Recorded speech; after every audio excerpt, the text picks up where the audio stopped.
What's going on, Memorial sports fans? I'm Charles Strayer. And I'm Teddy Harless. And we are here for the Boys Basketball Week 6 report. We've got a great week to go through. Let's get right down to it. Before we get into the game that's on everybody's minds, North, let's talk a little bit about the games in this previous week.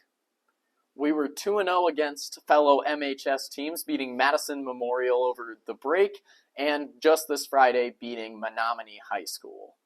Yeah, and two key factors in those games were points off of turnovers and second chance points, which really helped us in both those games as we beat them in those areas. Yeah, absolutely. Turnovers especially, we beat our opponents a combined 38-22 in these last two games.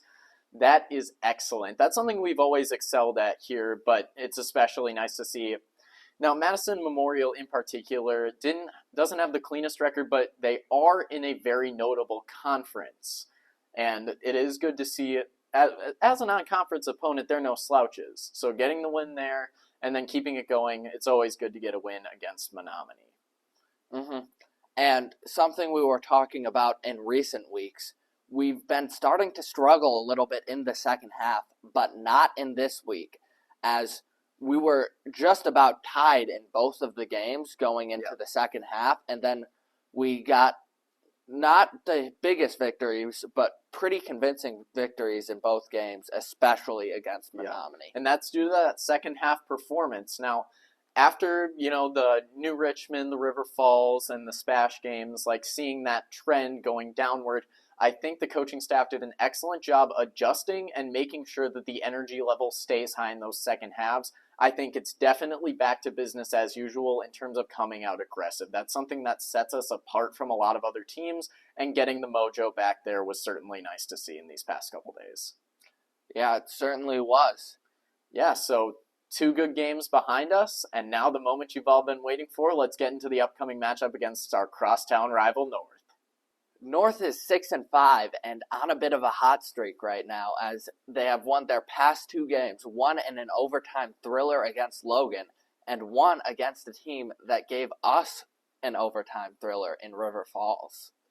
Yeah, I think so. North, the record, they're about middle of the pack here in the Big Rivers Conference at this juncture. However, there's something of a sleeper unit in this conference, and I think they should not go ignored here. Underestimating them would be a big mistake.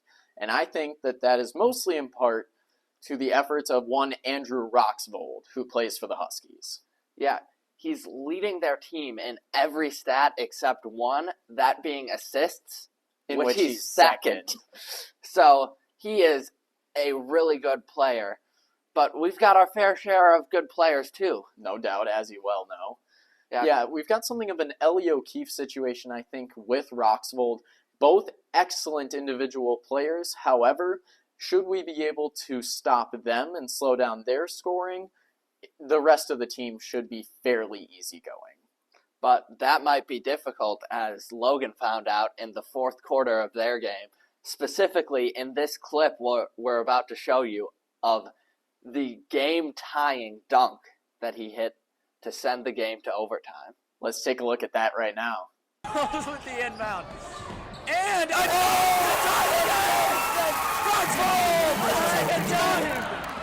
Insanity! Oh my gosh. Bradley check. Looking for something. He goes up! Oh, it's out! 3, 2, 1! No good!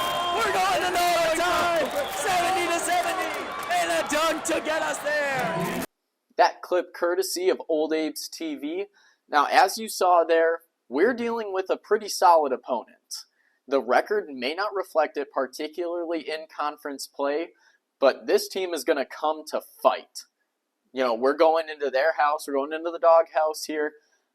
I think that it's going to be a resolute game. We've got to make sure we don't underestimate these guys, play our game like we've been playing against these tougher opponents. We know that we've got the capability to beat them. We've just got to go and take it to them.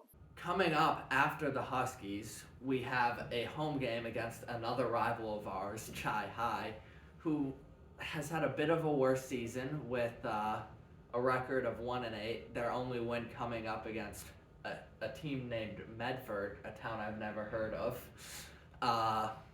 But then after that, we're playing a team from Minnesota, actually, by the name of Owatonna. I'm not sure if I'm pronouncing that right. I don't know a lot about Minnesota sports, but they're 6-3 on the year, so should be a relatively tough opponent. And as with all of these games this week, I think the most important thing is that we don't fall asleep at the wheel. Yeah. I think the key for this week is going in and getting 3 wins. Yeah, simply put. Now, North, the game against North, it's on the forefront of everybody's minds here. You know, we got to go into the doghouse, and I think making sure we don't underestimate this opponent is key.